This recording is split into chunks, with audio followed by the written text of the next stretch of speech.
And I'm Matt Hanna. And this is Horror Hour with the Hannas, where we talk about sharks. Yes, we will be talking about sharks because it is Shark Week. Woot woot. Hell yeah.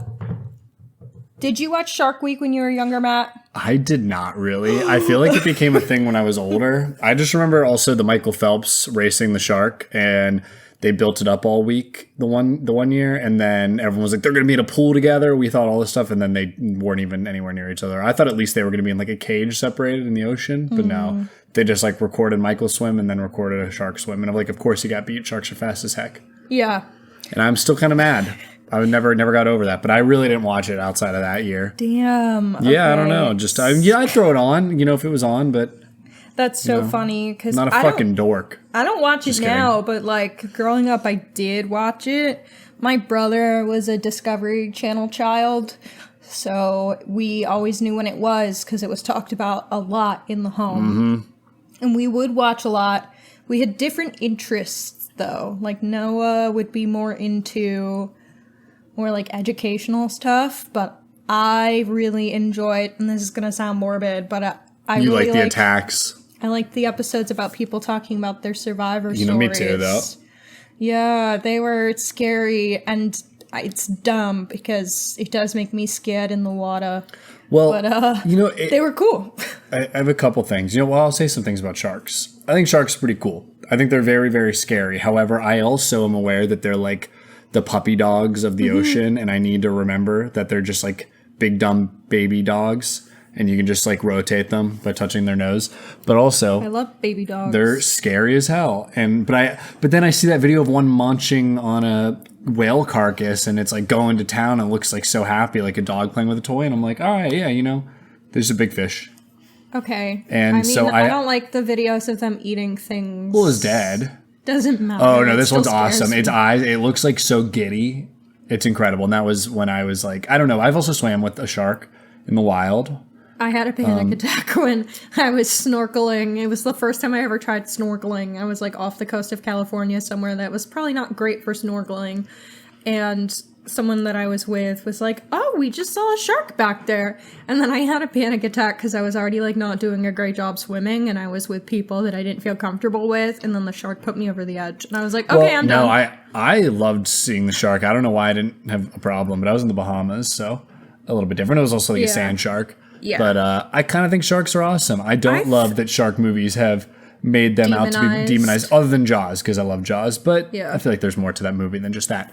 I do agree with that. I do think it's a problem, and it just like gives these creatures a bad rep, especially when there's like more attacks by less suspecting animals a year than sharks, or like you're way more likely to get into a car accident. For sure.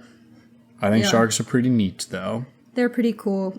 I really like going to the aquarium and just looking at my guys. Yeah, it is such a funny mix of I am both horrified and amazed by them at the same time. Yeah. But they're just some big fish, That's really where I'm at.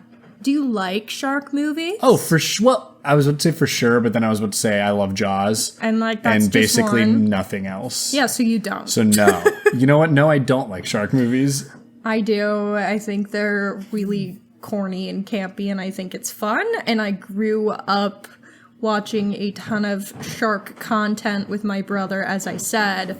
So, like, my older cousin knew that we liked shark movies, and there was a brief period of time where we lived with family, like extended family, and so sometimes she would rent a shark movie and we would watch it. But because of that, I saw Deep Blue Sea, a rated R movie, when I was, I want to say 9? Good parenting. Yeah, well, it happens to the best of us. I don't think it's also just so funny because you and your brother are like, oh my god, I can't go out to the sandbar that attracts sharks, and I'm just like, hey, guys. I only say that because Noah says it, and I believed the Discovery Channel child. It is probably true. There are sharks in the ocean with you while you're swimming. You just don't see them. I know that. I just don't want to see it. I don't want to know it's there. My old manager told me this thing. He said, I got a foolproof way to figure out if there's sharks in the water where you're swimming. And I was like, oh, what's that? And he's like, the water salty? No, stop. I want to tell the whole story. Is that it? Well, let me tell you. He goes, you're going to want to go. You're going to get a spoon Oh my out of your cupboard. You're gonna go down there. You're gonna dip the spoon in the water, get a little bit.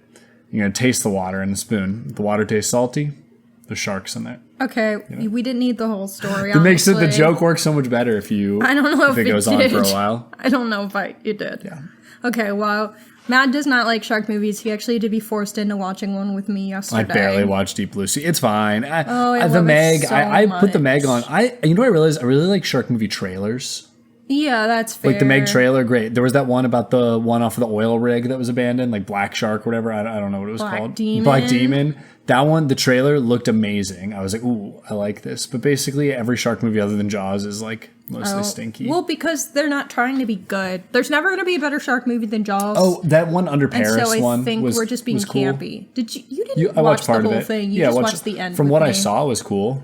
Yeah, it was really corny, but it was like fun. Yeah.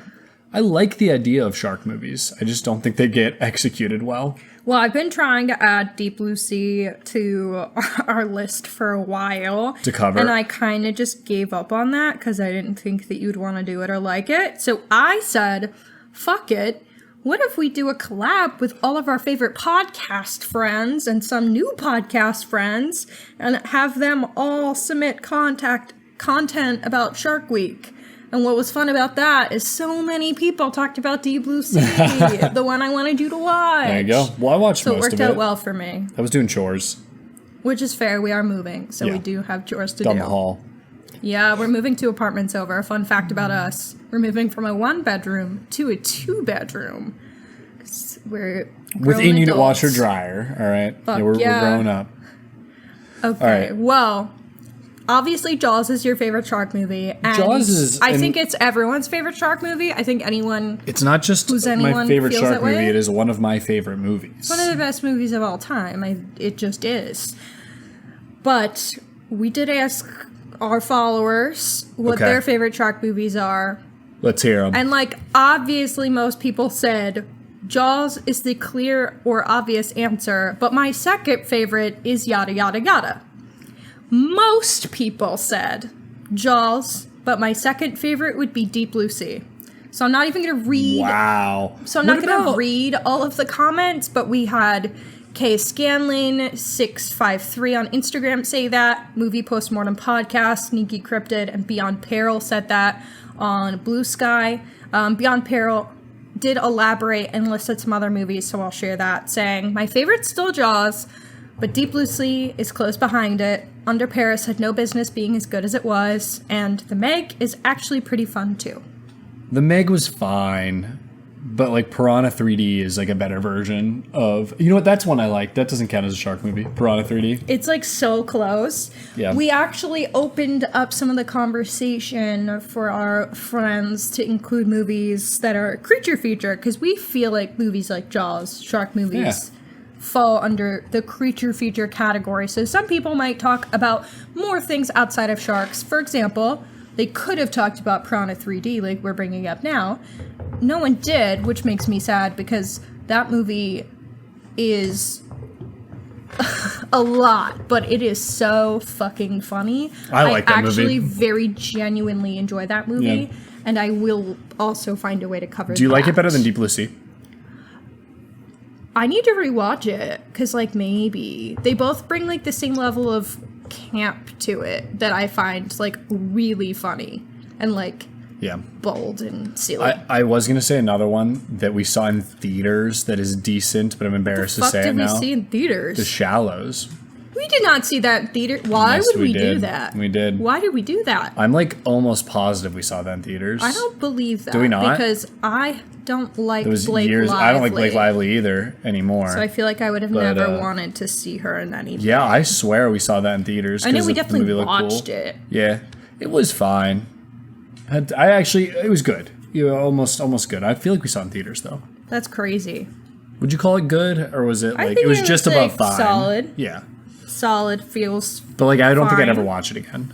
No, I don't think I need to either, which is why just simply has not come up in my mind. I just thought of a really good creature feature movie what? that no one talked about. What? Sam Raimi's Crawl.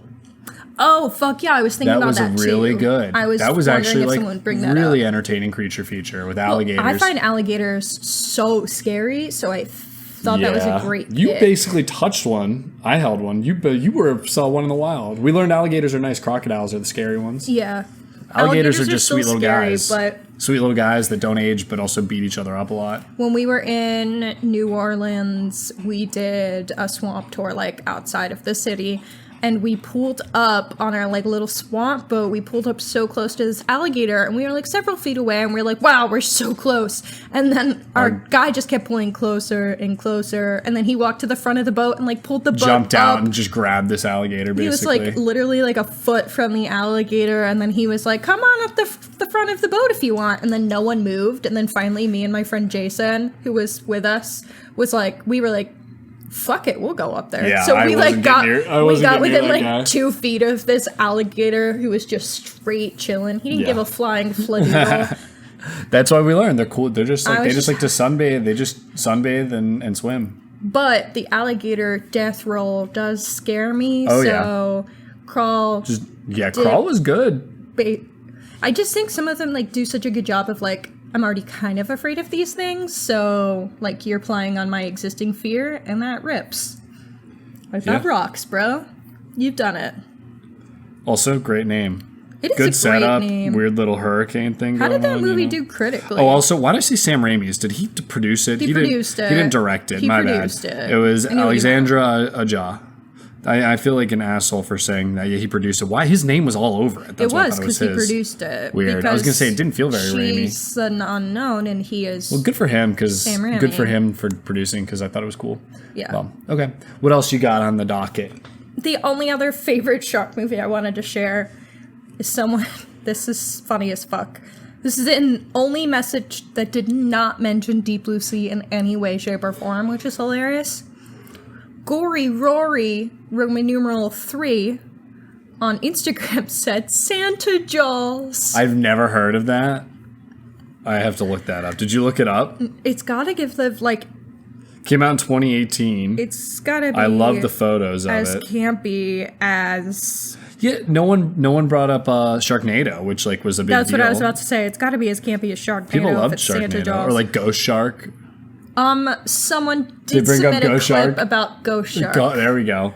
We need some more sci-fi originals. And you'll on not be surprised about who brought up Ghost Oh, that's so Shark. funny. Yeah, it's really funny. I feel like I Our remember paranormal seeing clips friends. and being like, I kind of like this. It was just so stupid. I love stupid shark movies a lot. I have seen at least 2 of the Sharknadoes. I don't know if I ever watched the third, and then there's like 5 or 6 now, and that's just too many There's a for me. lot. But I pulled up the Santa Jaws Wikipedia, and I'll have you know there's no plot summary on there. But Of course there's not. The premise is trying not to spend time with his family during Christmas. Cody makes a wish by drawing a shark wearing a Santa Claus hat until the animal manifests itself and starts killing the local population.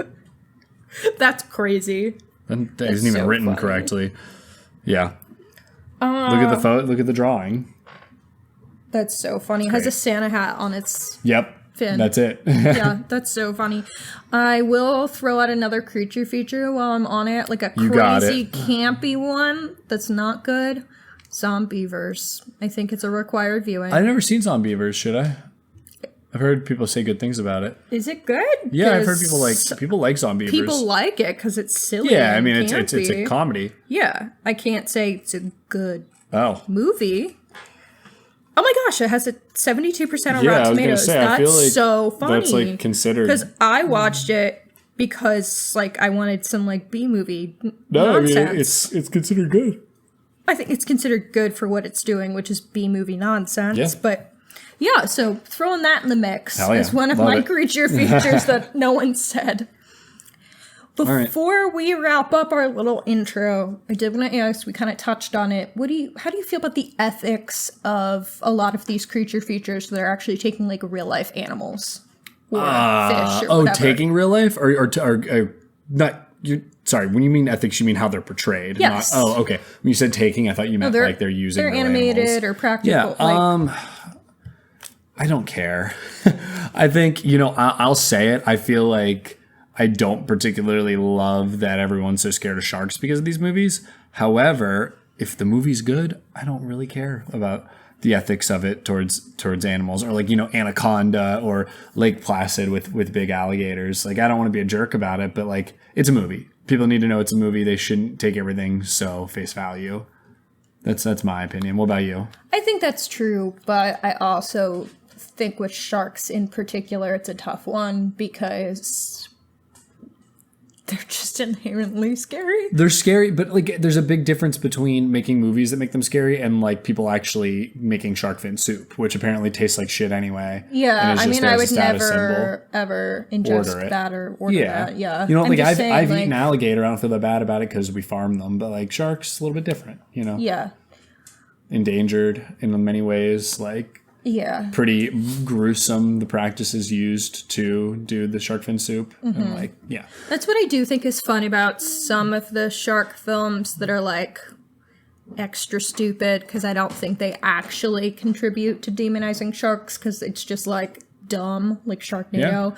Or like Deep Blue Sea, it's not really the sharks that are the problem, it's the fact that they've been genetically modified. And I think that's what people kind of forget about Jaws. I mean, that shark is an evil shark, apparently. But there is like a whole other bad guy in the mayor and the town's capitalism really trying to keep everything afloat during the holiday season, putting people in danger. But like, I don't know, I think I'm smart enough to know that like sharks aren't bad because Jaws. Yeah. But I love Jaws.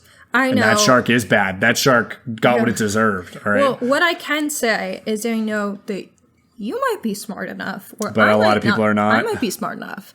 But it doesn't mean it doesn't contribute to the quote-unquote stigma around sharks, or that other people are as smart as you. For sure. I mean, also what can help the stigma is when people do get attacked, which is uncommon. But of course, when they get attacked, it gets blown up in the news. It's all over the fucking news, yeah. Yeah. And you know what? I love the ocean. I am a little scared of the ocean. I respect the ocean. I have the right amount of fear for the ocean. That's what it should be. So. Well, we're very excited to segue into all of the clips from our very fun new and old podcast friends. So thank you very much for contributing. Yeah, there are some really funny ones. There are some with some takes that I love, some takes that are hilarious and wild, ranging from ghost sharks to maybe this is a creature feature. We're going to throw it in that category. And we love that. We love the creativity involved. And we just kind of wanted a fun little summer episode. So happy Shark Week / creature feature / monster week / happy summer. Happy summer. All right. Well, I'll catch you on the other side. Hello. We are Movies and Us podcast. My name is Jennifer Hahn. And I'm Sarah Callan. And you can find our show, Movies and Us, wherever you get your podcasts. We're all about movies, stories, and connection. We have had Matt and Hanna on our show before. We talked about Death of a Unicorn, which was not a very good film, but it was a really fun conversation. And then we have been on Horror Hour with the Hannas. We're so honored to have been on this podcast before. We got to talk about Sinners, which was a great movie and a great conversation. So also check that out. That was such a fun conversation, and we covered so many really meaningful aspects of the film. I really loved that episode. Yeah, that was a really fun one. And an incredible film, oh my goodness. Yes. Okay, but we're not here to talk about Sinners. We're here to talk about creature features, sharks, all that jazz, all that scary stuff. It's fascinating because there's so many different aspects about shark movies, and there's many different ways that people have taken shark movies over the years. And just the genre or the category of creature features in general, there's so much to talk about. And I think there's one of the aspects that we found really captivating watching creature feature films, which is how the way that the humans and the characters respond to the threat, to the foe of the creature, is often really fascinating and can really reveal a lot about human nature and the way that we can come together or betray each other when it comes to fighting these large foes. Yeah, absolutely. So I think a really great example of this, probably the most iconic shark movie ever to exist, is Jaws, which just had its 50th anniversary, which is bonkers. But in that film, you see so much about how the humans are responding to this shark attack. And, the first half of the film is very centered around this idea between capitalism and public safety, and how do we like order ourselves as a society, and how do we make decisions as big groups. And then the second half of the film is really focused on the interpersonal relationship between these three men as they are out by themselves on the open water searching for the shark named Bruce. And I think in both of those instances, Jaws does a really great example of highlighting the humanity of everybody involved, and adds some additional layers and meaning to this film. Jaws isn't just a shark doing crazy things and like eating people, though there is plenty of that, but it's also a really great vehicle to explore our humanity and how we respond to one another and how we respond in moments of crisis, which a killer shark would be quite a significant moment of crisis. Yes, quite a significant moment of crisis indeed. Yeah, in our recent watch of Jaws for the 50th anniversary, that's something that we were just so captivated by is, obviously my memory of this movie is a lot of the thrilling shark attack scenes and the big action set pieces of it all. And that's all in there, but the story really comes to life when we also get all of those interspersed scenes where we're seeing the small town on the island try and figure out how to organize themselves, try and figure out how to respond as the characters are getting pressed. What comes out, do we get to see them really come together and collaborate and band together, which we kind of get to see a little bit towards the end of the film with Hooper and Brody, or do they also begin to have tunnel vision and become more selfish or try and focus on their own survival as a means of trying to survive this exciting experience? And what does that look like too? And another great film that we wanted to mention that does a great job of this is Godzilla -1. Some great visuals, and incredible visuals, great action set pieces, obviously, but there's also such a human story at the center of that, and it actually makes every thrilling sequence even more exciting when there is that time spent building up the characters, building up our investment in rooting for these characters, rooting for human society to fight against the big bad creature of some kind. And I think that's a really fascinating aspect of what makes a creature feature thrilling is, ironically, the heart of the story being really strong helps make every spectacle sequence even more exciting.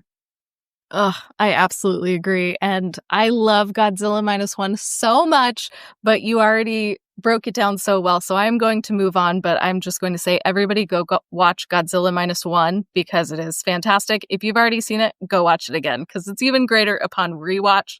The other movie that I was thinking about kind of in the same vein is The Host. And I love that film uses the creature aspect of it to really explore this family and show the lengths that this family will go to in order to save one of the family members. And I think that is the heart of that film, and why that film is so good is because it's not focusing wholly on the creature, but instead the creature and it's wreaking havoc on this city is really a way for us to explore this family and their dynamics and everything that they're going through, and watching just these regular, normal citizens go to extreme lengths to try to save the person that they love. And that is the heart of that film. So I think in all three of these examples, the creature, whether it's a shark or a monster, is used so well because the film is not about the shark or the monster. The film is about the people as they are responding to this threat. And I think that that's when these films really shine, is when it's such a humanity-driven story and isn't totally focused on, the spectacle of the creature, though there is plenty of time and space for that. Yes, absolutely. And, I think there's there's value and there's entertainment and there's fun in seeing those big set pieces and the spectacle.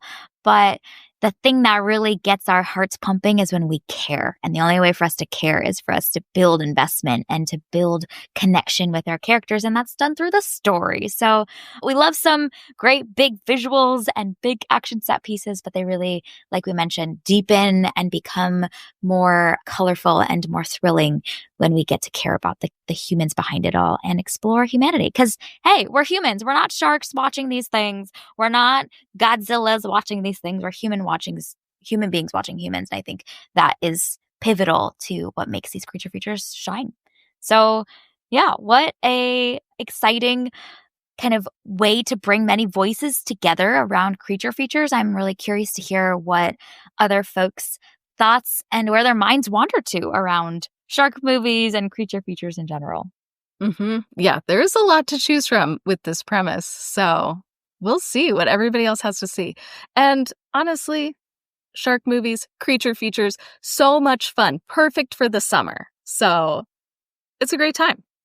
All right. Well, we can't wait to hear some of the other segments and to listen to this episode in general. Huge thank you to the Hannas for organizing this all. And we're so grateful to be a part of this episode. Hey, Michelle. Hi, Seth. What are you doing here? I'm here to talk about creatures. Oh, okay. What are you doing here? I'm here to talk about sharks. Oh! Yeah. Well, sharks, I think, are considered a creature. Yeah, a creature that is featured. Absolutely. Now, last year, Yeah. we talked about Jaws on the show. I'm not a big shark guy. You're not a big shark guy, meaning from the perspective of them being a creature that you fear in a movie, or just the animal itself that exists in the ocean? Well, both. Like, I don't know. I'm just like, everyone's like, oh, Shark Week, everybody. Yeah, what are your Shark Week plans? Like, do you make Shark Week plans? Shark Week plans? Are you clearing the schedule for Discovery Channel? Growing up, I did partake in Shark Week. I very much did look forward to it. But I'm also fascinated with the ocean, which we have talked about many a time, not only when we discussed Jaws, but when we discussed Creature from the Black Lagoon. That's true. That's true. That's a movie. I can't remember. I think we liked Creature from the Black Lagoon. Maybe a little bit more than Jaws. I don't know. Yeah, maybe. Jaws, though, is scary.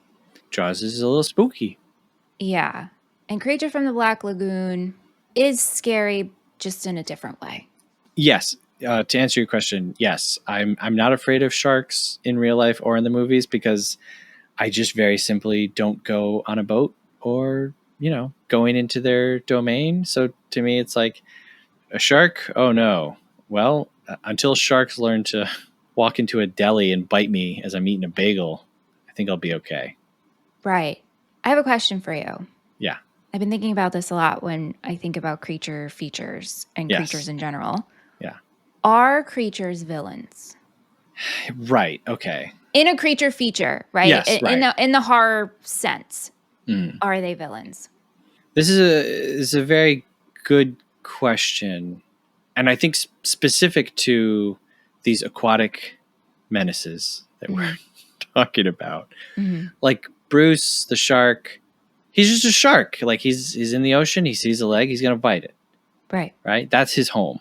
If someone came into your house and shot you for eating a banana, right? Tie some barrels to you and you're running around. I'm not going to say it. You're obsessed with barrels, but okay. And then Creature from the Black Lagoon, they were also kind of like going into the creature's territory. Right. And so I think of all of like the universal monsters, I think Creature from the Black Lagoon is universally the most like sympathized with. Yeah. Because he's just sort of like as a fish guy hanging out. Right. The humans are the villains in this. Yes. Would the dinosaurs in Jurassic Park be considered a creature feature?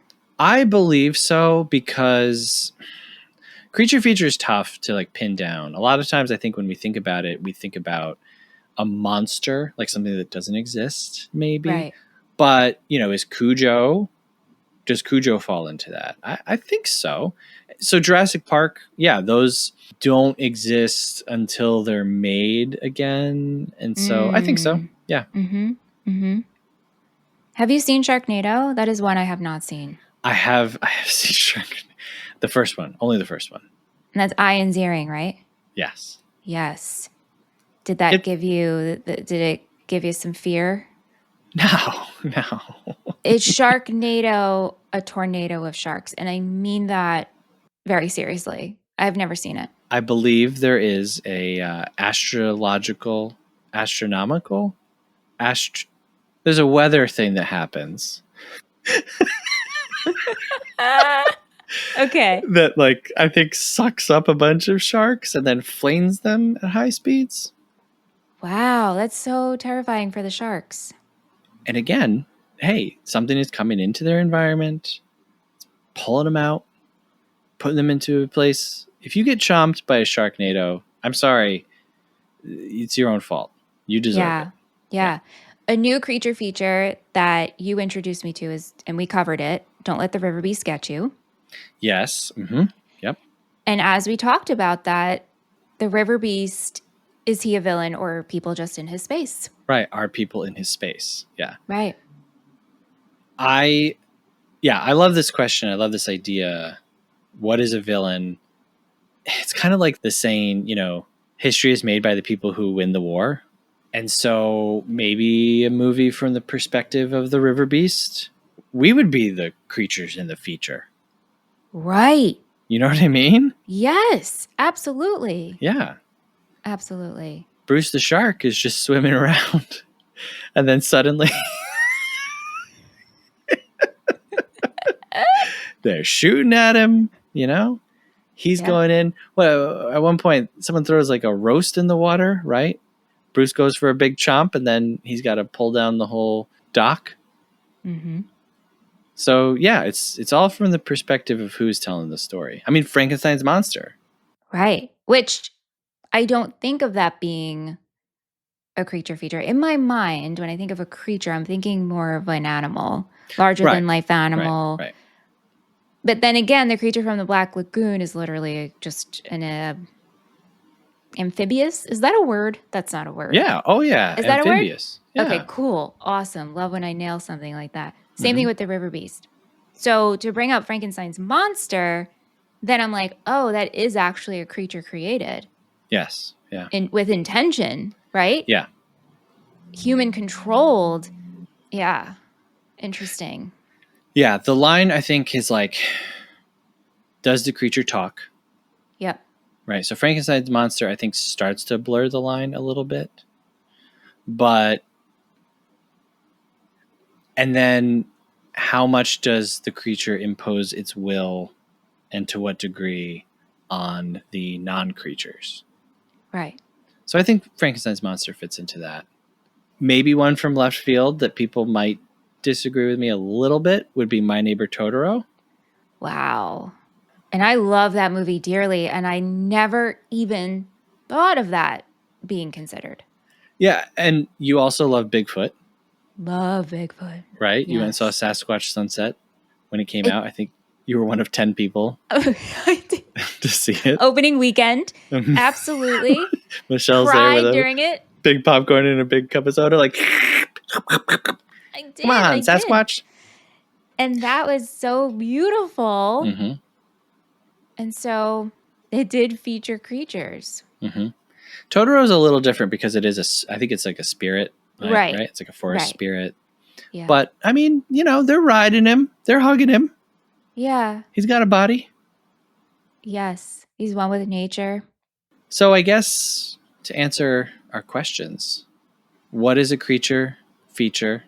It's a little broader than I think we can think of sometimes. And then, are they villains?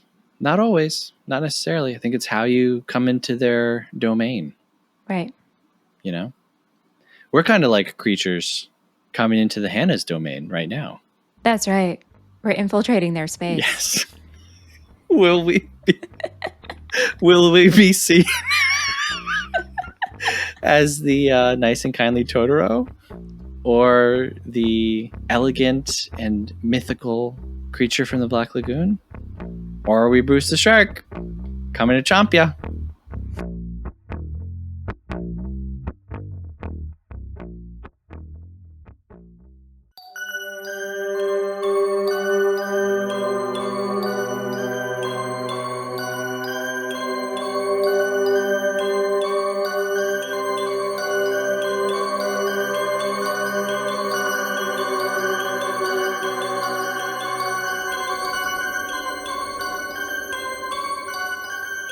Hi, everyone.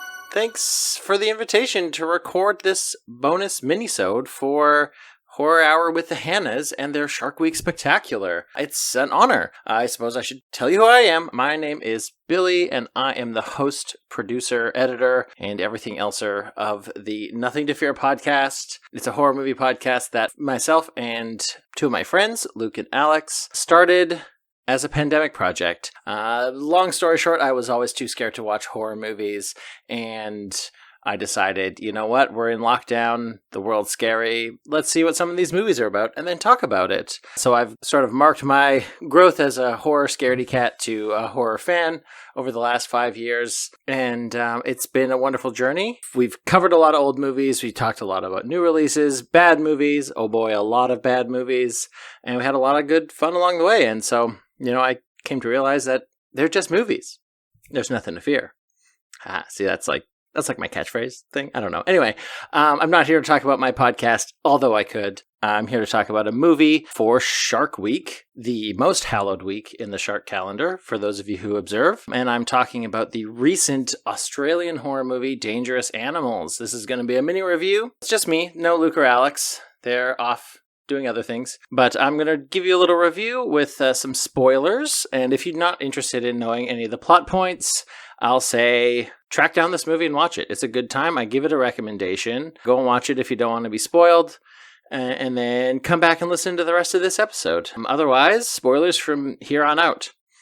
It's actually so appropriate that I'm recording this in the middle of a truly horrendous heat wave here where I'm living. It's so hot, it's so sweaty, and because I'm podcasting and recording right now, I don't have the air on, and I don't have the fan on, but having this environment while talking about this movie works because this is truly, truly a slimy movie. Watching this movie feels like when you're trying to fall asleep around midnight, and it's 35 degrees outside with a humidex pushing into the 40s.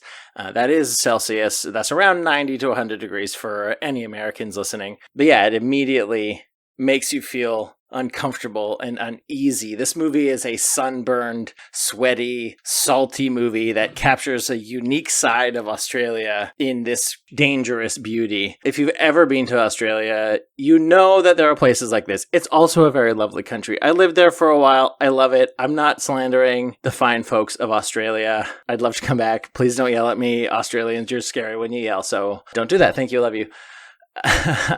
This movie, Dangerous Animals, comes from the director Sean Byrne, who previously brought us The Loved Ones in 2009, as well as a movie I hadn't heard about, The Devil's Candy from 2015. But I had watched The Loved Ones, and that's one of the grossest prom-themed horror films of all time. If you know, you know. He does a great job capturing tension, claustrophobia, discomfort in his movies, and I'm really interested in checking out his third movie to see if the theme continues. With Dangerous Animals, the discomfort between the characters on the boat, it takes place largely at sea on a boat. It's so enjoyable to watch, even though it's very uncomfortable, and it fits. Dangerous Animals fits in with the long line of like crazy Australian horror that we've seen in days past, like Wolf Creek and, like I said, The Loved Ones, or Talk to Me from a couple years ago. That movie was gross but good. But I am supposed to talk about Dangerous Animals, so here we go.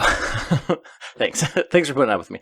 This film is really like a two-hander between Jai Courtney, whose name is Tucker Bruce, yes, really, and Hassie Harrison, whose character is called Zephyr. Again, yes, really. It's a little bit first idea, best idea, but we forgive it. These two characters are kind of on the opposite ends of the isolated loner spectrum. Zephyr is this bohemian, van life, surfer girl who is so self-reliant and doesn't want to form connections. People always leave her. She can do it on her own. She kind of brushes up towards Manic Pixie Dream Girl without tipping over into the like very annoying role. But she's on that side, and the other side of the spectrum we have Tucker, who's this antisocial serial killer who feeds people to sharks, and they're both just like, they hate the world, they hate what it is, and they react to it in a very different way, obviously, but he's definitely a predator in this movie. We see examples of him being a very prolific serial killer, and I guess using sharks is an easy way to do that. But yeah, it's great to see them clash, because the only way he was ever going to be thwarted is kind of by coming up with somebody like Zephyr. So someone as tenacious as he was. But yeah, Jai Courtney as Tucker Bruce, he delivers this like absolute psychopath with humor, uneasiness, and like if a man could be an actual red flag, he would embody it perfectly. So much that you are immediately like put in the viewpoint of like, look at all these people around him not getting it. How dumb are they? There's a great scene at the very start throwing some shade at the Canadian and British backpackers. Guilty, that was me. But you just know they're in trouble right away. And they miss the most obvious red flag of all, including him saying, so nobody knows you're all the way out here? Like, friends, go back home. But yeah, he obviously enjoys his scenes. He chews the scenery. He's at home on this gross boat. And he does a dance at one point in this movie that is like equal parts Buffalo Bill from Silence of the Lamb, Oscar Isaac's character in Ex Machina, anytime Mark Duplass is wearing that wolf mask in the Creep movies, and just a hint of Sam Rockwell. It's funny, it's unsettling, and it's creepy all at once, and I'm so glad Jai Courtney got to do a fun movie after being in the bad Suicide Squad movie and one of the bad Terminator sequels, so good job, Jai. As for Hassie Harrison, I'm not as familiar with her as an actress. This is the first time I had seen her. She was excellent. I really liked her introduction. She's stealing a pint of ice cream by hiding it inside a Slurpee cup. It's a great job. Big thumbs up for me. But we see that she's not afraid to do what it takes to survive, and happily she makes it through, even though, as all horror final girls, she is dealt with more than her fair share of life-changing trauma, and I would hate to see a sequel to this where she's just doing therapy for the rest of her life. So she's great, she's independent. They kind of build in this like love interest, that's the word for her. No shade to Josh Houston who played it, but he's really kind of forgettable. He's a generic handsome pretty boy, and kind of thought the movie would have been better if he had been devoured by sharks as well. He gets set up like 3 or 4 times and is like, just let him get chomped. Zephyr, you can do better. Maybe find a nice, like, surfer lesbian to settle down with. Well, I'm barreling through half my review. Haven't talked about sharks yet. And that's not really an accident. Because, yes, obviously this movie is billed as a shark movie. All the trailers have sharks in it. There's tons of up-close footage of sharks gnashing their big old teeth in water. And lots of stock footage. But the sharks aren't the antagonist. The sharks are simply a murder weapon in this movie, used by Tucker. He even mentions that they're not malicious, they're not evil, they're just sharks, they're just animals who do what they do, what they're evolved to do. That's what their whole deal is. They just swim around, and if they see something they can eat, they give it a little bite. So I really like having the sharks not be a bad guy. It's really obvious, but the movie's kind of going for like hey, I guess the real dangerous animal was man. And you're like, very good movie. The tension, though, with the sharks in the water is real. You feel it. It's a very visceral sense of, oh no, this is a huge, gigantic animal that could kill me, and they have killed in the past. It captures my fear of being in the ocean. It reminds me that humans, we're just not meant to be wet boys. We're not supposed to go into the ocean. And it really strikes that balance quite well, because we are so unmatched in the water. It's ridiculous. I'm going to take a second and talk about the phrase shark-infested water, which I don't think they use in this movie, so that's a big thumbs up. But I hate the phrase shark-infested waters. Water can't be infested with sharks. That's their home. If anything, it's human-infested water, so I don't know. I guess PSA over. Don't use shark-infested water when you're talking about places where sharks are living. Anyway, the effects are pretty good in terms of the sharks. You kind of go with the Jaws idea of like you don't really see a lot of it. You let not seeing where the shark is be the tense part, and that's great because, yeah, it could look really clunky, it could have looked very CGI, but it does a decent job. So I will say that this movie is well worth the price of finding it on a streaming service. Enjoy it at home at your leisure. If you like sharks and you don't mind a bit of obvious dialogue and you want to see a gross dude do an uncomfortable dance on an even grosser boat, then hey, this is a great movie. I'm going to rate it 3.5 pints of ice cream hidden inside a Slurpee out of 5. That's my rating, and that's going to do it for me. So thank you so much again to the Hannas of Horror Hour with the Hannas for asking me to be part of Shark Week Spectacular.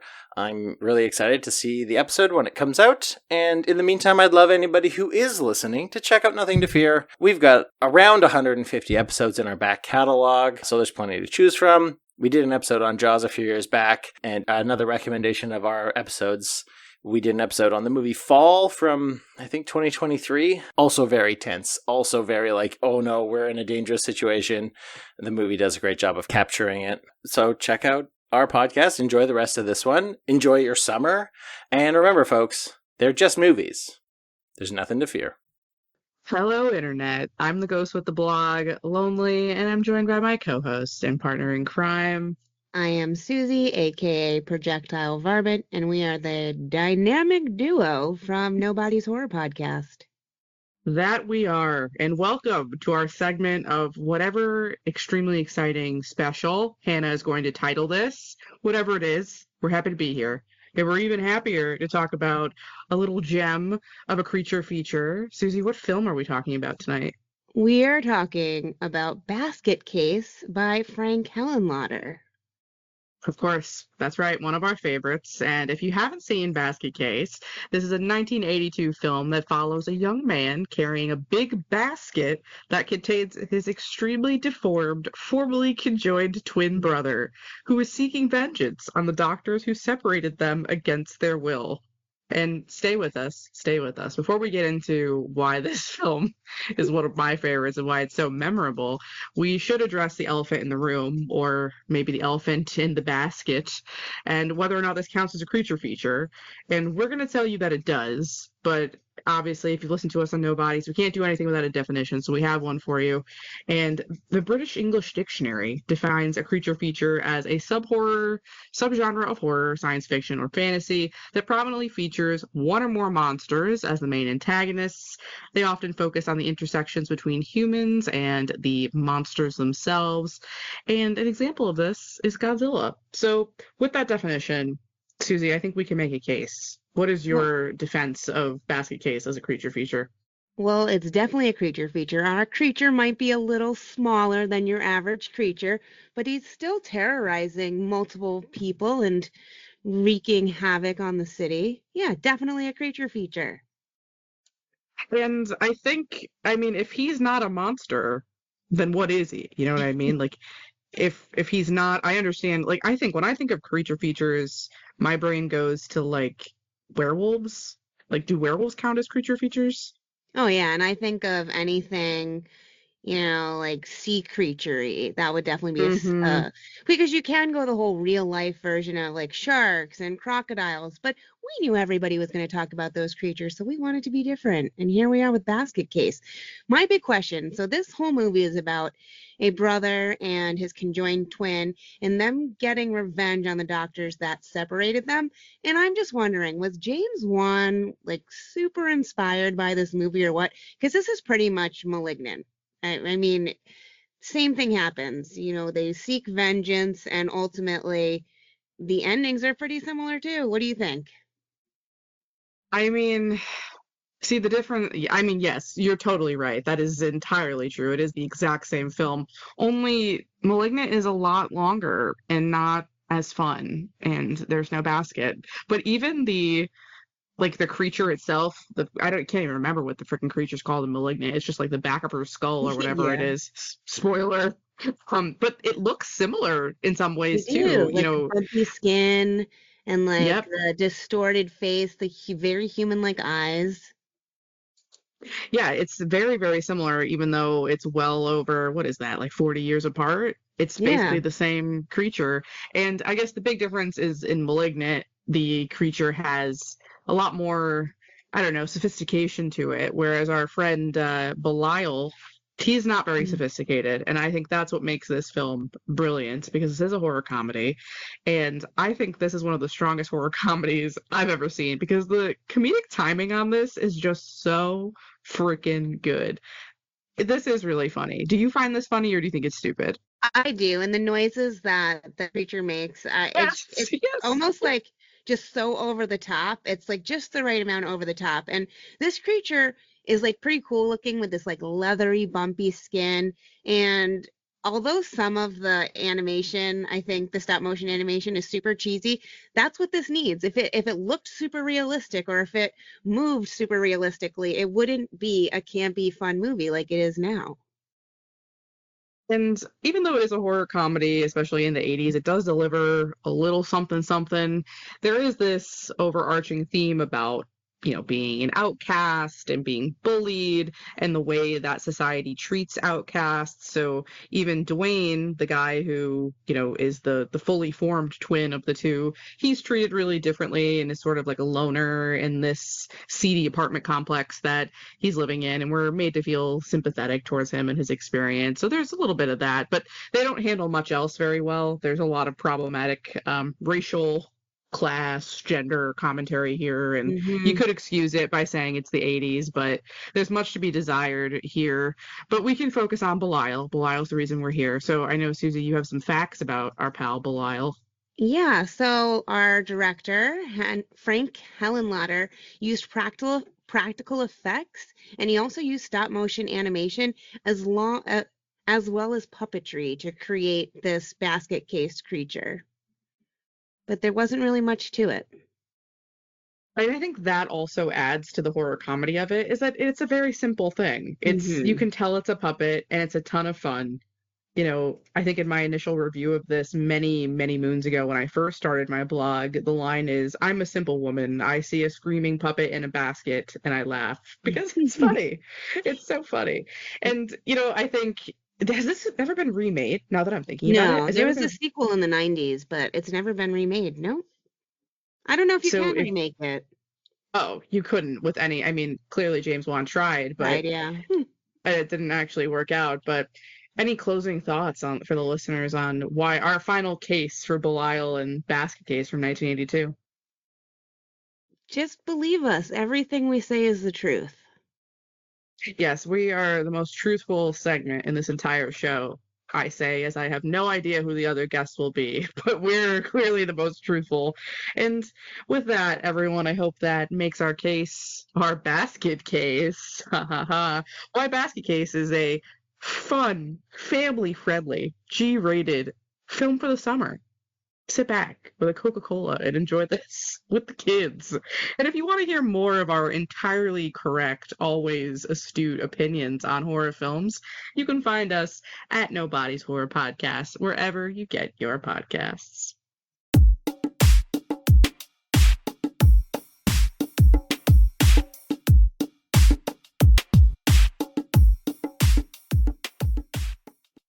Hey, I'm Andrew from the Revisionist Almanac, and in my house, it's always Shark Week. I want to thank Matt and Hanna for having me on this collab to talk about my love of sharks and monsters in film.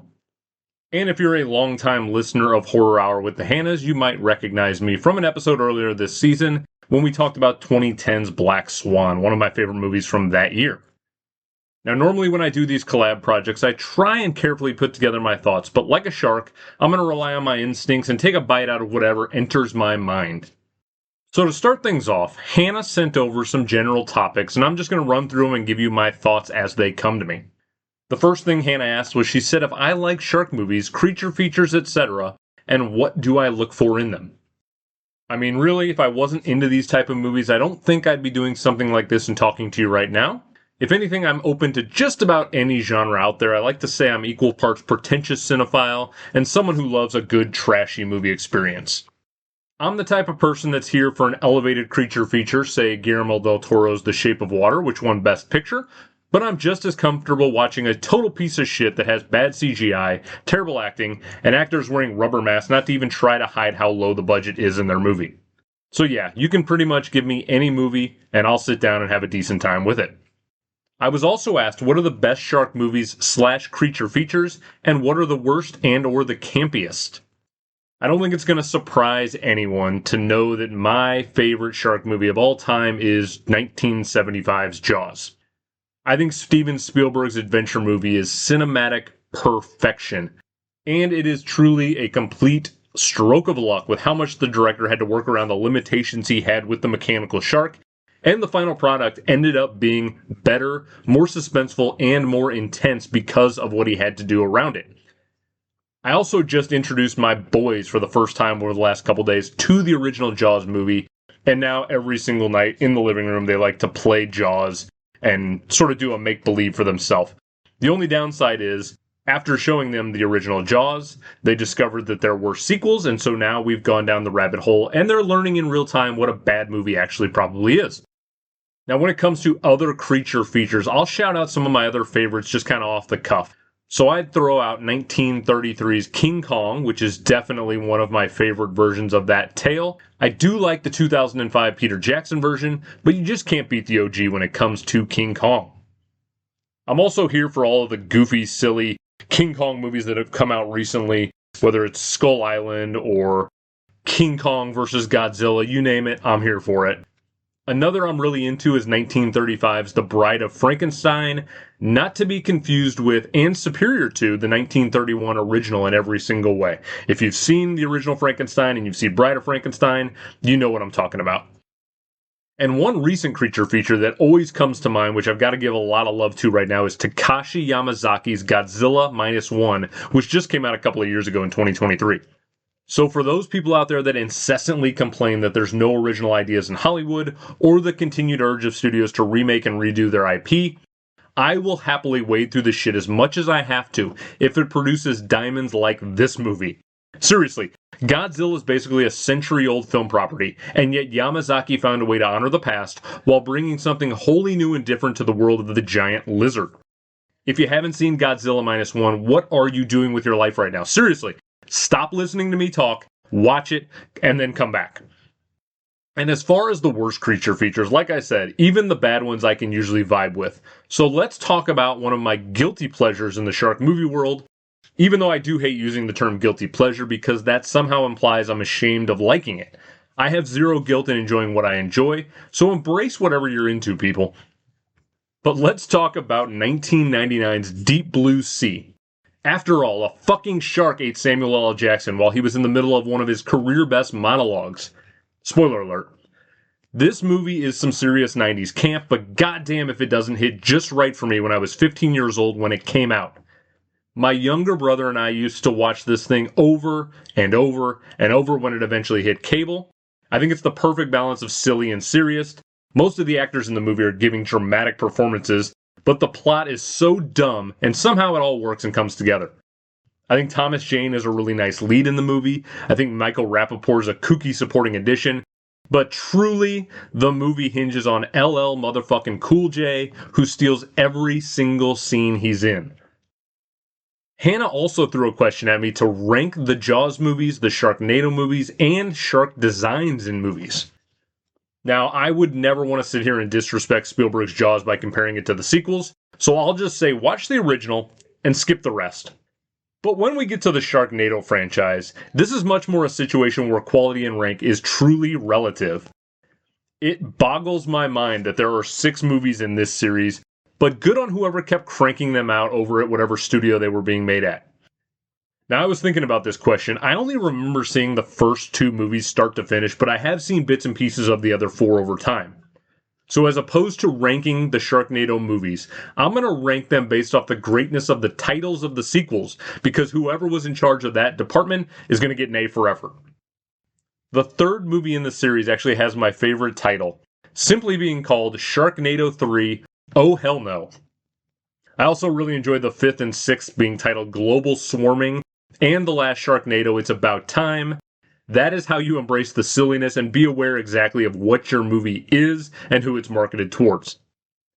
I think the 2nd film's probably the least successful of all the titles, simply being called The Second One, and while I do appreciate the 4th entry being called The Fourth Awakens, it's not quite as clever and cool as it thinks it is.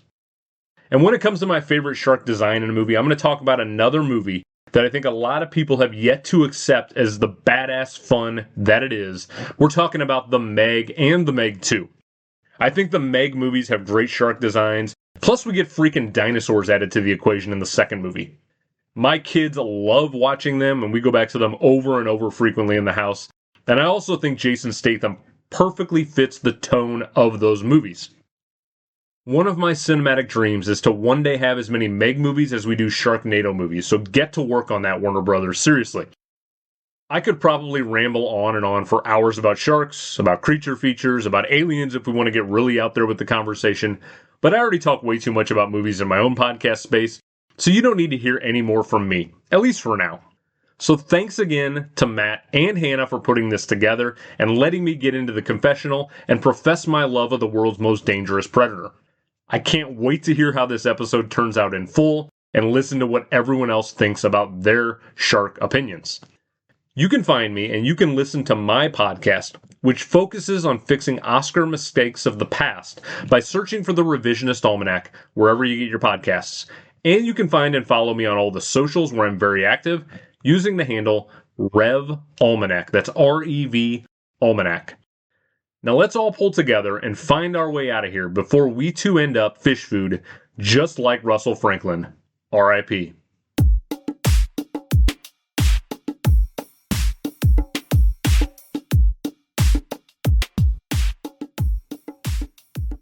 Hello, my name's Sarah. And I'm David. And we are the co-hosts of Paranormal in Pennsylvania, along with our friend Erica. Today, we're here to talk to you about a movie for Shark Week that is kind of in our realm, and it's called Ghost Shark. Have you ever heard of it? No. It came out in 2013, and the premise is that this ghost shark is plaguing a coastal town and is showing up kind of like, think Jaws, but with a ghost. So I can already see that they screwed up the premise of doing that like a coastal town. They should have done a lake town. That would be really funny, actually. Yeah, I totally subvert your expectations. Yeah, it's just like, how did the shark get into the lake? Oh, no, it's a ghost. Yeah, it's a ghost. Don't ask questions. That's funny. And what is your take on this? Do you think that somewhere there could be a ghost shark? I don't know. Because then you're like really asking the question of like, well, I mean, like we've said, like there's like ghost dogs and such, ghost horses. But I don't know, for like, how would you even prove there's a spirit of a sea creature there, right? Like water itself is already such a hard thing to see and measure. Well, that's my thing. It's like, okay, so in the film, you can kind of see that it looks like ethereal and ghostly. But in real life, if you were to encounter a shark, how would you even know if it was a ghost? Right, because like your visibility underwater is already so poor usually, unless it's like a clear water lake. Yeah, and I was... where the ghost shark should have been hunting. But then why would the ghost shark do that? A clear water lake, then everybody can see it coming. I don't have the capability to understand where the shark's morality lies and why it's doing what it's doing. Oh, so it's not just there as like a predator to eat people, it's there to incite terror. And maybe revenge, who knows? Revenge, that's a whole nother layer. And it's interesting that you say that because a lot of the times when we see animal hauntings, it's like positive, like a historical figure's dog or a cat or something. But I guess we do have negative stuff. Like we've seen monkey ghosts that were experimented on. So it could be a malicious shark ghost. Yeah. Or what if it was like a super, like Casper the Friendly Ghost version of the shark? It's like cartoon style? Yeah, and it's just like a friendly shark ghost in a lake town that saves the girl from being like taken. That's funny. I don't know if you ever saw, I think it was on the Discovery Channel. It was called Kenny the Shark. But no. That's exactly, if you are listening, I'm pretty sure it's called Kenny the Shark. If you're listening, go look that up. That's exactly what I'm picturing for this friendly ghost shark. He was like friends with a kid. Okay. So, but like walk me through like the plot, or are we not going to talk about the plot? We're not going to reveal the plot because it's kind of a ridiculous film. So if you're listening, go check it out. But for Shark Week, to combine paranormal with Horror Hour with the Hanna's topics, Ghost Shark, absolutely perfect. Is it like silliness to the point of like Sharknado silly? Kind of. Okay. So then it's like it'll probably be an entertaining movie. Yeah, but I think it was made with the intent to be serious. Like, I think it really was meant to be the Jaws, but paranormal.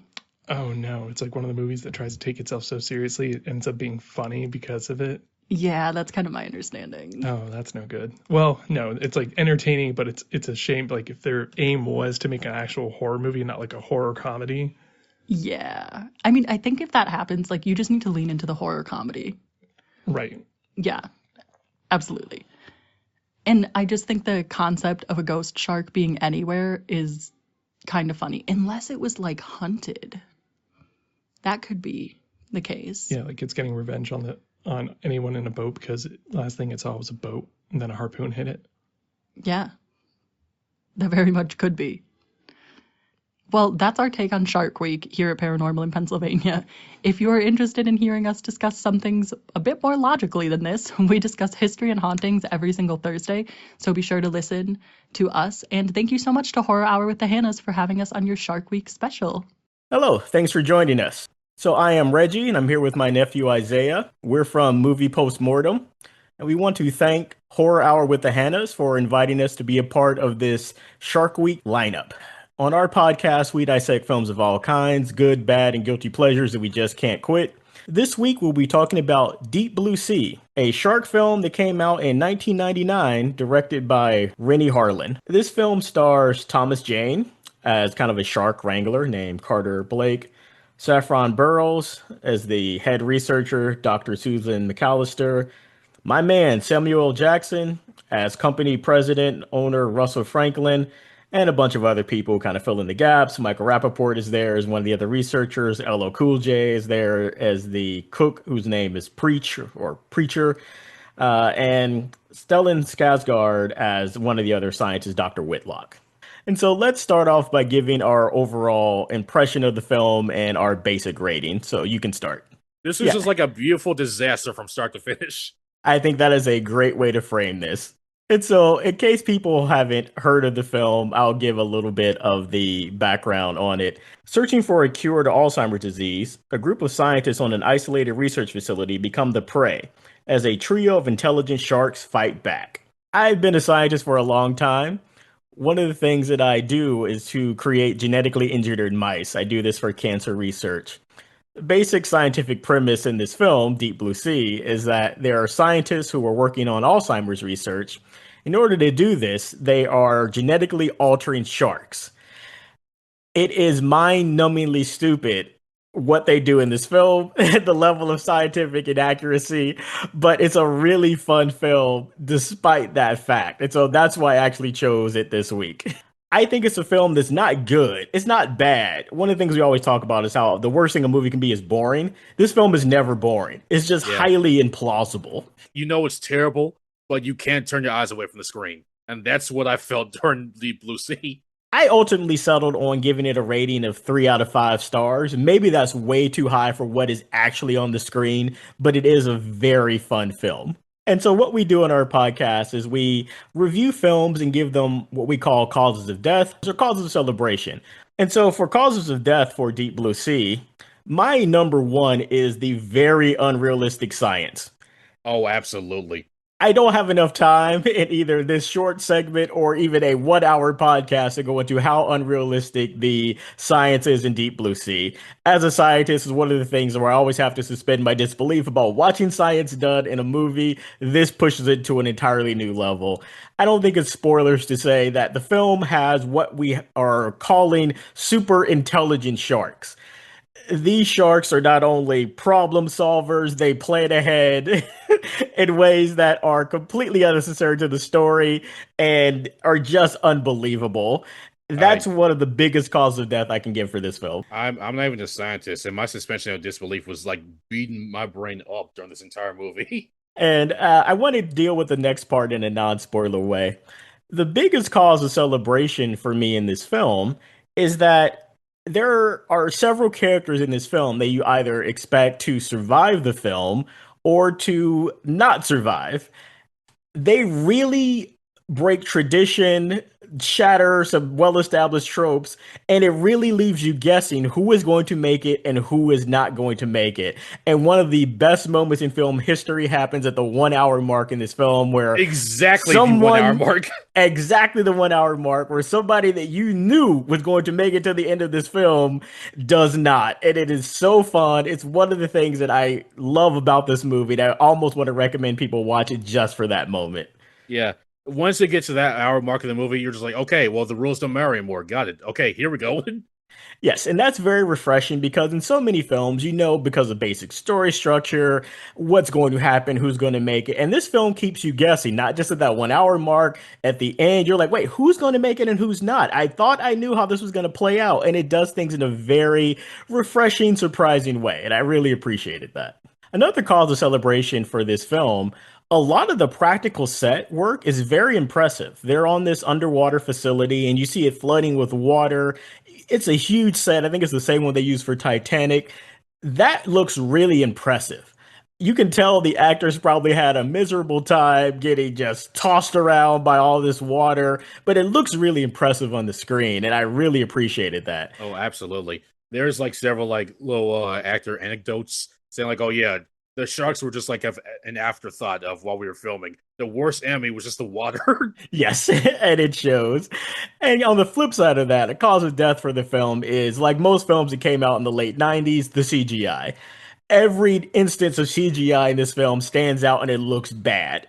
One of the things we always say on the movie Postmortem, practical effects always hold up. CGI eventually looks terrible. And that's true in this film as well. Yeah, and also something to remember. Jurassic Park came out in 1993. What are we doing?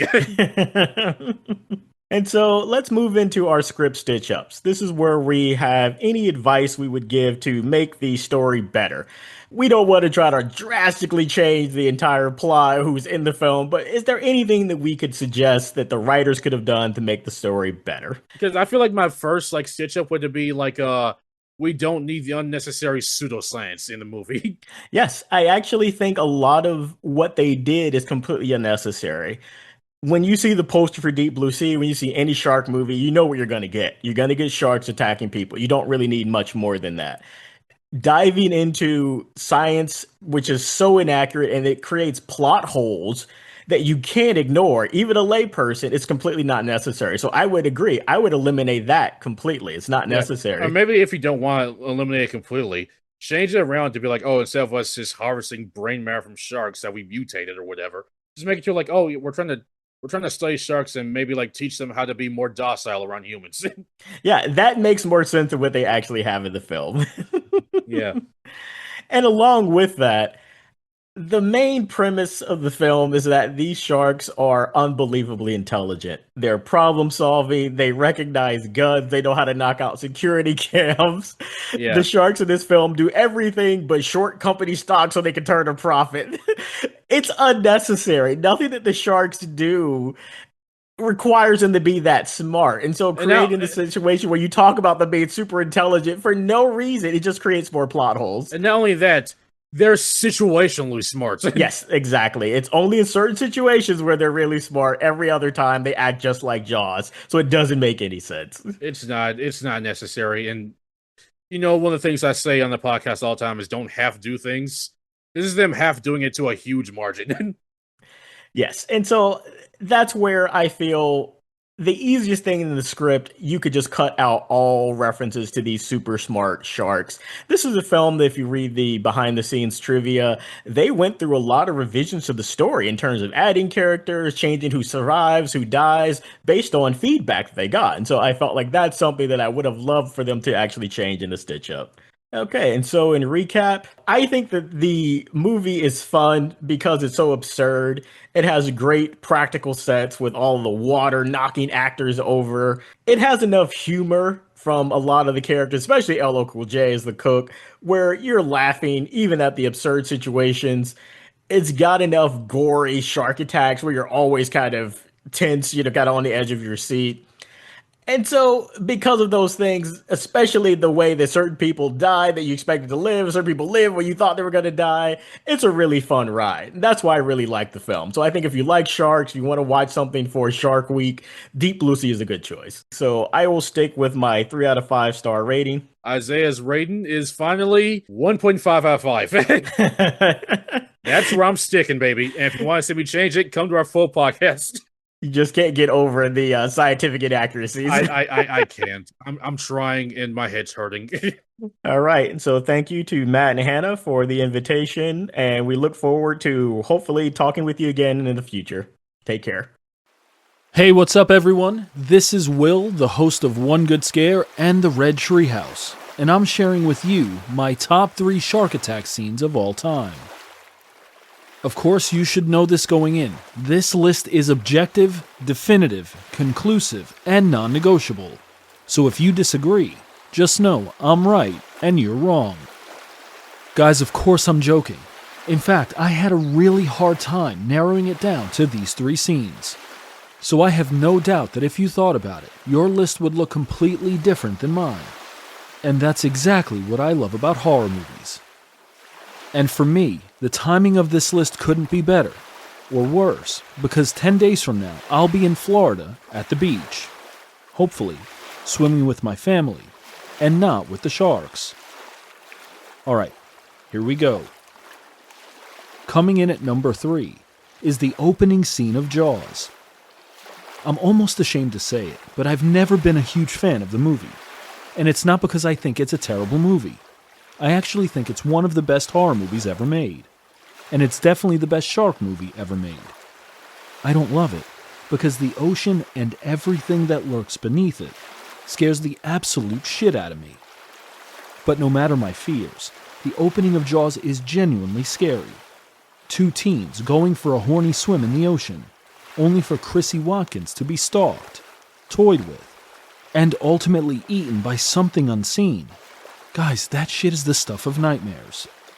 And for a split second, you think she's safe as she clings to a buoy. But unfortunately, that would be Chrissy's last swim. Coming in at number 2 is Saffron Burrows getting eaten in Deep Blue Sea. Now, I won't lie, this scene took me by complete surprise because of the timing. We're at the very end of the movie, and Dr. Susan McAllister, played by Saffron Burrows, has survived, along with Carter Blake, played by Thomas Jane, and a guy named Preacher, played by LL Cool J. Against every possible odd, they've made it to the final showdown against these monstrous, genetically modified sharks that are perpetually hungry. It seems obvious that Dr. McAllister is our heroic final girl, staring down the odds to vanquish the villain and claim victory. Except none of that happens, because as she's climbing out of the water, one of the steel bars she's clinging onto snaps completely off, tossing her back into the water and into the path of an oncoming shark. Carter Blake tries to distract the shark by jumping into the water, but the shark doesn't care. He simply looks at him, shakes him off, and says, "Fuck that, I'll eat her, and then I'll eat you." And you guessed it. In one swift motion, the shark chomps on Dr. McAllister, tearing her in half, and then eating both halves in one bite. This is one of the few horror movies where the final girl dies, leaving us with 2 final guys. And coming in at number 1 is Samuel L. Jackson being eaten during a motivational speech in Deep Blue Sea. This is my absolute favorite shark attack scene in cinema history, because I remember exactly where I was. I was watching this in the theater, and exactly how I reacted. I stood up and yelled, "What the fuck?" at the screen. As the first act of the movie comes to a close, Russell Franklin, played by Samuel L. Jackson, tries to rally the troops to attention and action. At least one person has already been eaten by a shark, and there's some infighting going on between the crew members. So, in almost true Samuel L. Jackson fashion, he goes on a rant. I say almost true, because while his speech is rousing, there's not a single motherfucker to be heard. Here's the short speech. Now you've seen how bad things can get, and how quick they can get that way. Well, they can get a whole lot worse. So we're not going to fight anymore. We're going to pull together, and we're going to find a way to get out of here. First, we're going to seal off this. At this exact point, a massive shark jumps out of the water behind him and just chomps him, leaving everyone, including a 15-year-old Will, standing there in complete shock. It wasn't only the jump scare part of the scene that makes it the best, because once I got over it, I realized that it completely subverted my expectations. I mean, it's Samuel L. Jackson at the height of his Hollywood powers. He's supposed to be one of the heroes at the end, not Chum before the movie barely gets going. Alright, there you have it, my top 3 shark attack scenes of all time. A huge thanks to Matt and Hanna for inviting me to share these with you all. And remember, be sure to give both of my shows a listen. One Good Scare, where we explore the best horror movies every week, and The Red Treehouse, where I tell you scary stories to keep you up at night. You can find them wherever you stream podcasts. Just be sure to follow and leave a 5-star review to let me know you're enjoying the show. Thanks again. Okay. This movie is best watched drunk in the middle of the night. Hello, and welcome to Spooky Sips, where we put our love of horror movies into a podcast and sip some spirits along the way. I'm one of your hosts, Yvette, here with my co-hosts, Laura and Brianna. Hello! So we just finished watching Jaws for our 75th episode, and we thought we'd share our favorite moments. Enjoy! We're gonna need a bigger boat. Which, by the way, improvised. Oh, I love that.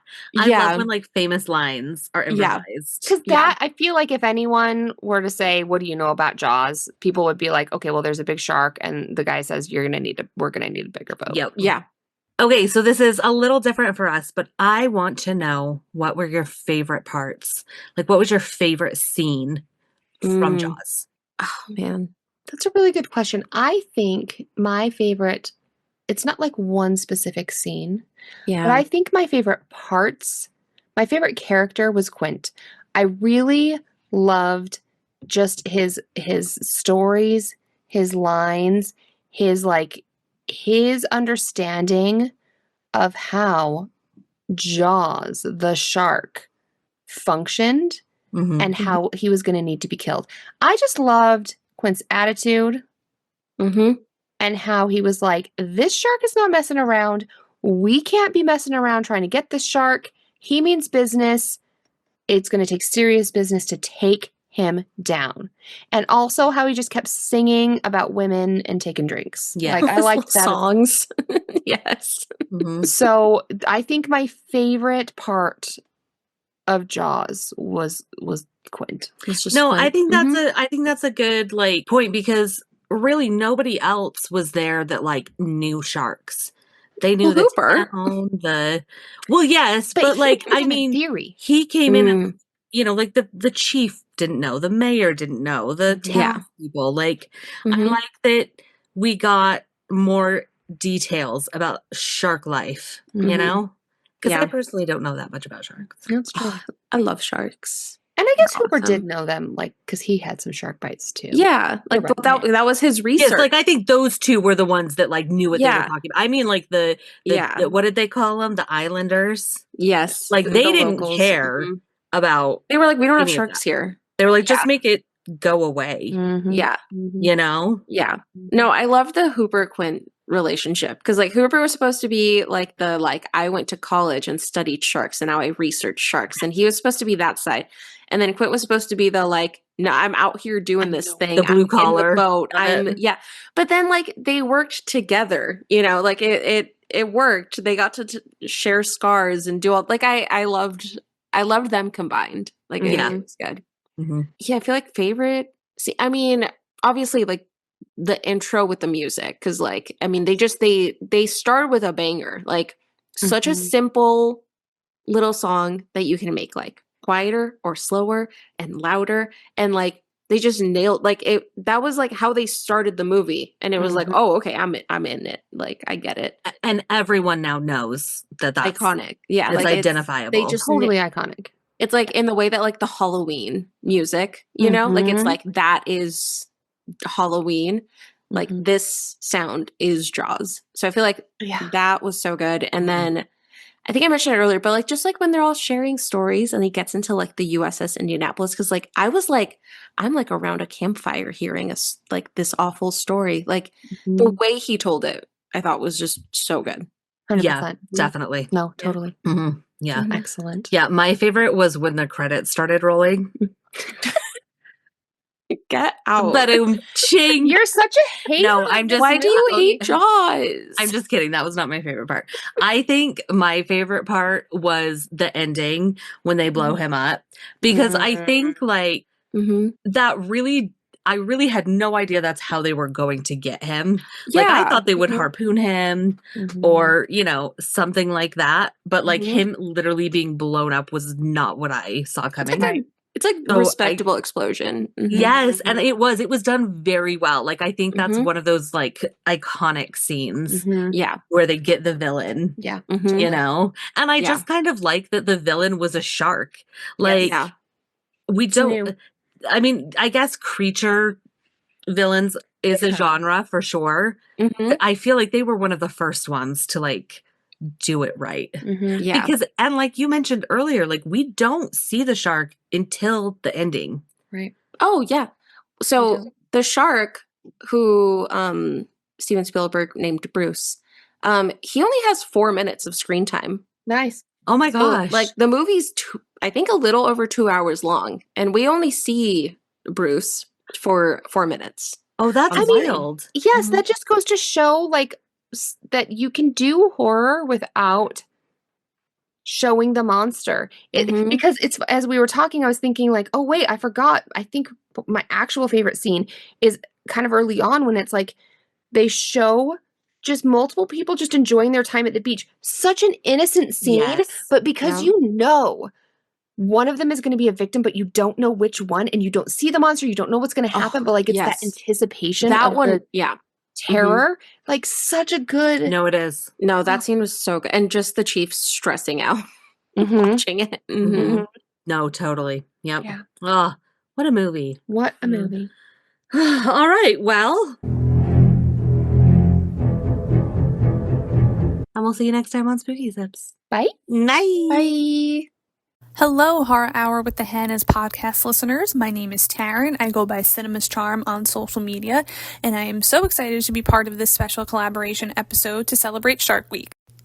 There are so many shark movies out there, right? There's a plethora of them out there, and I think when most people think about sharks and shark movies, they're thinking about Jaws, right? Which, of course, obviously, Jaws is great. Jaws kind of kickstarted this whole thing.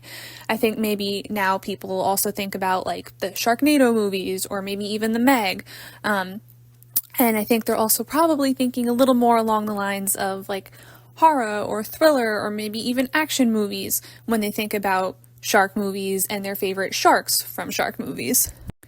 Which is understandable, of course, because these movies have permeated pop culture and really made things like Shark Week so popular among, you know, so many people and different, you know, types of moviegoers and things like that. And when people think about their favorite shark from a shark movie, they're probably thinking a movie like Jaws, you know, or something like that. But not me. I'm gonna go a little rogue here because my favorite shark from any movie really is undoubtedly, without hesitation, Bruce the Shark from Finding Nemo. I know it's not a horror movie, it's not a thriller, it's not an action movie, it's not even live action. But to me, there is no better movie shark than Bruce the Shark. Bruce is great because not only is he so funny, but he subverts all your expectations for what a shark character is supposed to be. He's essentially a shark's version of being a vegetarian. He doesn't want to eat fish because, as they say, fish are friends, not food. And he has those meetings with his friends, you know, to make sure that they don't fall off the wagon and end up eating fish because it's that important to them. And I just think it's so funny and clever to have this shark character in this children's animated movie, you know, just subvert expectations and basically be the shark equivalent of, you know, like a humanitarian. I saw Finding Nemo in theaters when it came out in 2003 with my entire family, and still to this day, over 20 years later, my dad and I will quote Bruce the Shark all the time, like weekly. Fish are our friends, not food, has basically become part of mine and my dad's vernacular at this point. Except for when Bruce smells blood and, of course becomes the typical aggressive shark, he's really just a big softie. And I just love that Pixar even included a shark character and that they made him this big softie, super funny, and just someone who wants to get along with all the fish in the sea. So that is my favorite movie, Shark, and I just want to say thank you to Hanna and Matt for letting me be part of their special collaboration episode for Shark Week. This was such a fun little segment to be a part of, and once again, my name is Taryn, and you can find me on Instagram, TikTok, or Letterboxd at Cinema's Charm, and thank you for listening. What's going on, everybody? My name is Captain Steve, and I am the host of Bucket of Chum, the Shark Movie Podcast. Just as the name suggests, I mostly just talk about shark movies, but occasionally dive into the world of other aquatic horror creature feature movies. But I'm excited today to collaborate with Horror Hour with the Hannas, and I want to do a very quick review of Dangerous Animals, a review I haven't even done on my own channel yet. I'm going to save it for probably a little bit later, maybe when the movie becomes more widely available to people. But I did just see it in theaters not too long ago as of this recording, so I'm going to give you my spoiler-free thoughts on the movie as a whole. I'll start off by saying I did a trailer react for this, and when I initially heard about the movie, I heard that Jai Courtney was going to be in it, and so I was immediately not very excited for it. And now after seeing the movie, he is one of the best parts of the movie. He is genuinely creepy as a psycho killer. But overall, I think the entire cast of the movie was actually really brilliant. The story for the movie is fantastic. So if you don't know, the basic premise is Jai Courtney is basically a serial killer, and he kidnaps young women, or anybody really, and he basically feeds them to sharks and then films it with this VHS camera. And now one thing you should realize before you watch this movie is the sharks are not the villains in this movie. Jai Courtney is the villain. The sharks are basically the weapon that he uses. So think of Jason Voorhees using a machete. That's his iconic weapon. Think of Leatherface using a chainsaw. That's his iconic weapon. In this movie, Jai Courtney's weapon are the sharks. And so I think some people are going to go into this movie very disappointed because it's not a creature feature like a lot of other shark movies out there. They could have replaced this with just about anything, but the fact that it's sharks just makes it really interesting to me. And I think, like the title suggests, Dangerous Animals is not referring to the sharks. It's referring to people. And I think that that was a really interesting and kind of cool concept to move into the world of like sharksploitation movies. And I was actually blown away by this movie. I did not think I was going to enjoy it as much as I did. I had heard a lot of people kind of complaining about some of the CGI in the movie. I'm going to tell you, I saw this on the big screen, and I didn't see a whole lot of like dodgy CGI. I don't necessarily know what people are complaining about here, because to me this movie actually looked really good. And I also suspect that they did use a lot of footage of actual sharks in the movie as well. But overall, as a whole, without getting into any spoilers, the whole cast is fantastic in this movie. The final girl is absolutely incredible because she's not a damsel in distress in this whole movie. Like, she's being captured by Jai Courtney, but she is a fighter, and she fights back at every opportunity that she gets. I'm probably just going to leave it there because I don't want to get into too many spoilers with the movie, but yeah, my overall view is that this movie is actually really good. I think you need to go into it not expecting a shark horror creature feature sort of movie. It is a movie about a serial killer who just happens to feed his victims to sharks. So kind of think like Shark Night 3D, but for adults and not teenagers. It is basically the most like basic way I can put this. But yeah, that's my very quick review for Dangerous Animals. So if you get the opportunity, I highly recommend checking it out. And thanks again for the Horror Hour with the Hannas for having me on and collaborating with this.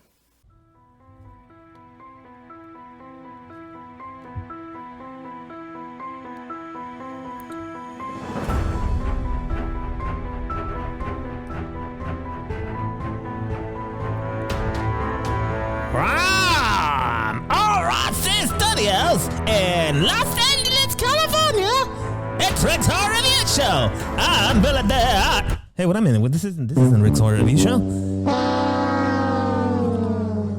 This is Horror Hour with the Hannas, and I don't think they invited Billy the AI to this. They just wanted Rick from Rick's Horror. Hey, wait a minute. I'm just a part of this. I'm more this show than your show. Okay? You're nothing without me. All right. We can both be on it. We've been invited to talk about shark movies. But here's what we're gonna do. We're gonna do something interesting here. We're gonna talk about the good, the bad, and the ugly of shark movie music. Okay, yeah. I think I have some good suggestions for the ugly. All right, let's hear it. Go ahead. Well, welcome back to another exciting episode of. This isn't an episode of us. We're just talking about the good, the bad, and the ugly of shark music. You don't have to do all the shtick. You just gotta talk. It's gotta be quick. It's gotta be funny, and no shtick. What do you mean no shtick? Why would they invite you if they don't want you to do your shtick? I don't know. I gotta ask the Hannas that question. What am I supposed to tell you? Let's get to it. All right. Okay. Let's. Okay. Well, we'll start with. Are you nervous or something? Well, it's been a while since we've done an episode, and yeah, I'm a little nervous. It's all right. Calm down.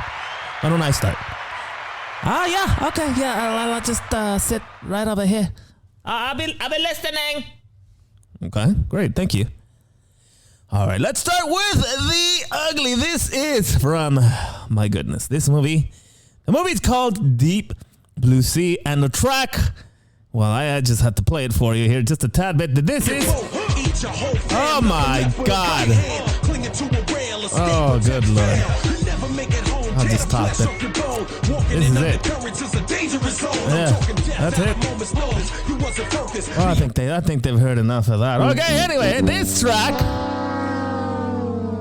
is called Deepest, Bluest Shark Fin by Double L Cool and J. Do you mean Ella Cool J? That's exactly what I mean. Now, let's talk about this one. This is oh, good Lord. This isn't even corny. I'm sorry. It's not brilliant, and it's not even funny. It's fucking awful. Let's be honest. I'm doing my Jerry. A rap about a shark. A shark head that makes you question every decision that ever led to this recording. If you need proof that Hollywood has no filter, it's this one. Absolutely ridiculous. This was, in fact, the theme song for this movie. And if you thought that was bad, I challenge you to watch the music video. For you kids out there, music video is this thing that they used to do when they would pair music with images. And let me tell you, it is as bad as it sounds. You know, I actually would rather get eaten alive by the megalodon than listen to that again. Ella Cool J, your hat can stay in the ocean, sir. All right, good. Moving on, another one of the ugly category. Here we have a movie by the name of Sharknado. Now, you may or may not like this movie. I'm not really talking about the movies. I am specifically talking about the theme song by Quint. I think it's Quint. I don't know. Let me play a little bit of this for you so you can get a sense of what we're talking about. Sharks to rain down on us. Run away from the Sharknado. It's your great standard punk, I suppose. But get eaten by Sharknado. Bring me a bigger chocolate. Help me, give me chocolate. All right. That's enough. Okay, yeah, I mean, I guess that's what happens when pop punk collides with Sci-Fi Channel tax write-off. Every lyric sounds like it was scribbled on a napkin after 6 Jaeger bombs. Am I right? Look, I don't know. This track is just so dumb it makes a tornado full of sharks look actually sophisticated. But what do you mean, Rick? We love that movie. It's okay. You can like it. I sure as hell don't. All right, that's enough of the ugly. Let's move on now to the bad. All right, so now I actually can't tell the difference between the ugly and the bad, but hey, we're going to do our best here, all right? So the movie is called Shark Night 3D, and the score is by Greening Revel? I don't know. Maybe. All right, here we go. Play a little bit of this. Here we go. All right. Okay. Oh. What the hell is this? That's just...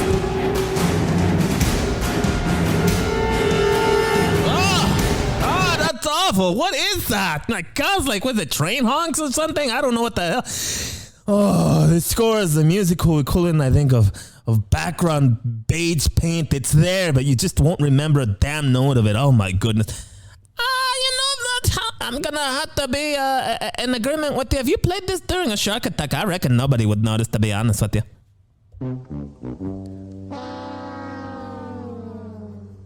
I think I'm gonna agree with you. Okay, all right. So next, we're gonna talk about The Meg, the theme song by Harry Gregson Williams. And here we go. That's what this theme song sounds like. All right, here we go. Here's some of that.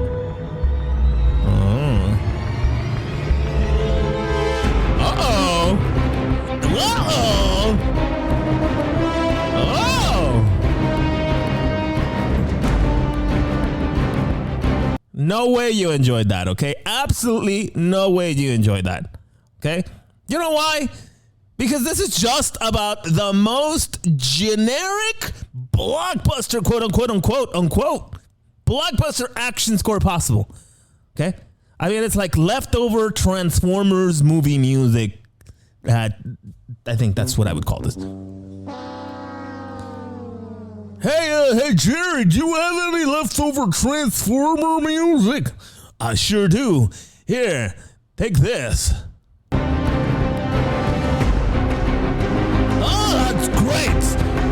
We're gonna make a movie around that, and we're gonna call it The Meg. It's like Transformers of the Sea. All right, now, without further ado, the good.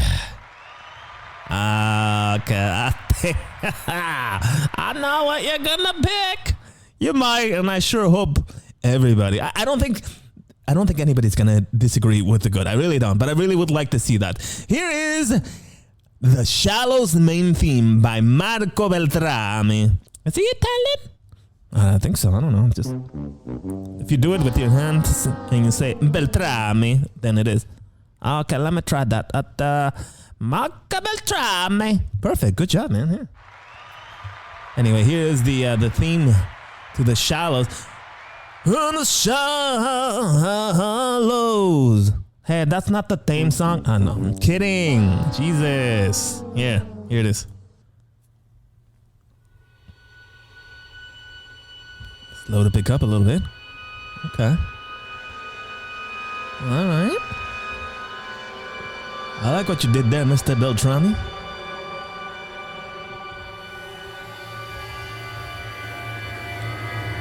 All right. Oh. Whoa. All right. Okay. Oh.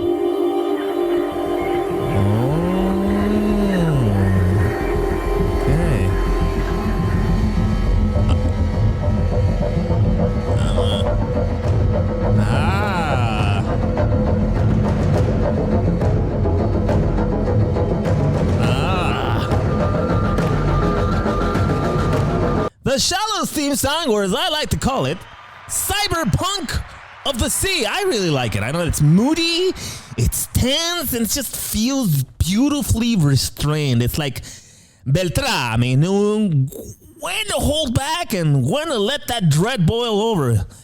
Well, you know, if I had lungs, Rick, this soundtrack would really, take my breath away. Oh, you got jokes now, huh? That was good. Yeah, thanks. I'm a very funny AI. All right. Enough of that. And finally, we're really pushing that 12-minute limit they gave us. Horror Hour with the Hannas. Here it is, the king of kings. And I know that everybody that's listening to this, all three of you, know exactly what I'm talking about here. Oh. I'm out.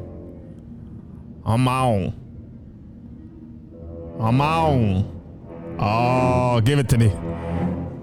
Yeah. How could this? How? Who made this? Impossible to beat. Could you even attempt? The king of kings, the best of the best. There's just no way. That's all it takes. Jaws is nothing without this movie.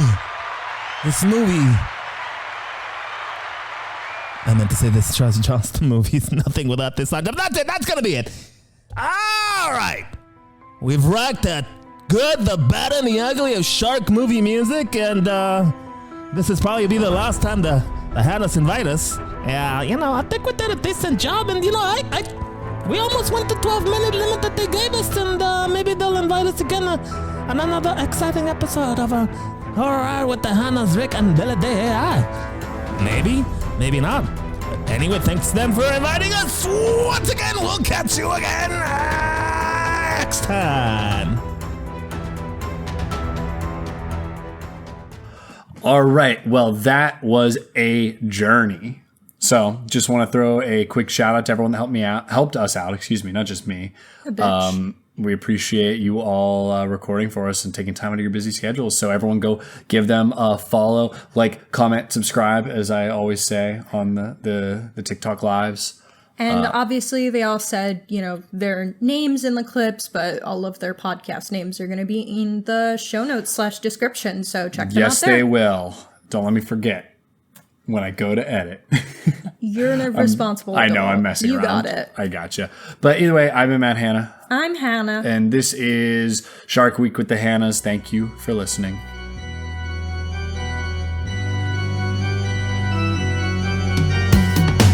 Thank you for listening to Horror Hour with the Hannas. Make sure to listen to future episodes on Spotify, Apple Podcasts, Amazon Music, or wherever else you can find podcasts. You can also find us on YouTube, where we post episodes and shorts. You can follow us at Horror Hour with the Hannas on TikTok and Instagram, as well as at Horror Hour on Blue Sky for more content. If you like the podcast, please follow and leave a review on your favorite podcasting app. Happy hauntings!